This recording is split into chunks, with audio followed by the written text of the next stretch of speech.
ग्रामीण भागातील विकासाच्या नव्या वाटा शोधणाऱ्या महाराष्ट्रात सातारा जिल्ह्यातील पाटण तालुक्यातील मान्याची वाडी ग्रामपंचायत पुन्हा एकदा चर्चेत आली आहे आणि कारणही तितकंच खास आहे. होय, देशात तब्बल 82 पुरस्कारांनी सन्मानित आणि राष्ट्रपतींच्या गौरवाने नटलेल्या या गावाने आता आणला आहे एक भन्नाट आणि पर्यावरणपूरक उपक्रम, जनावरांचे ब्युटी पार्लर. ऐकायला थोडं वेगळं वाटतंय ना, पण या उपक्रमामागे आहे एक मोठा उद्देश. गावागावातील लाखो पाळीव जनावरांना नदी, नाले, तलावांमध्ये धुतल्यामुळे होणारं पाण्याचं प्रदूषण थांबवण्यासाठी मान्याच्या वाडीने उभारलं आहे अत्याधुनिक जनावरांचे स्नानगृह. या ठिकाणी जनावरांसाठी शॉवरची सोय, स्वच्छ पाणी आणि अगदी गीत संगीताच्या तालावर त्यांना अंघोळ घाल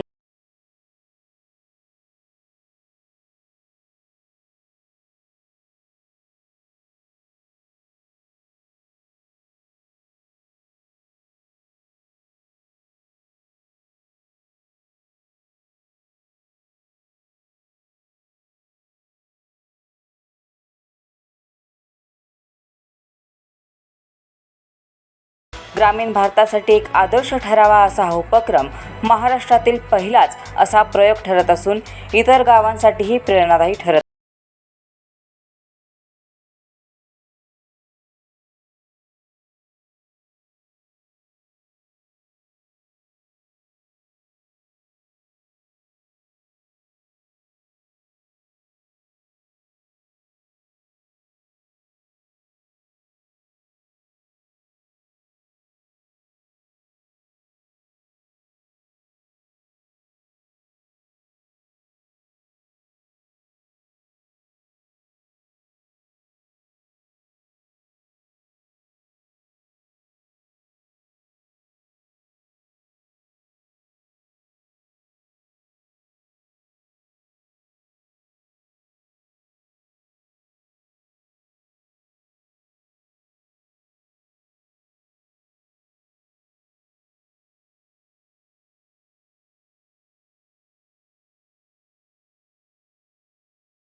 आपण हा उपक्रम सुरू केलाय जनावरांचं ब्युटी पार्लर, की तुमची संकल्पना काय होती आणि याच्या मागचा उद्देश काय नेमका?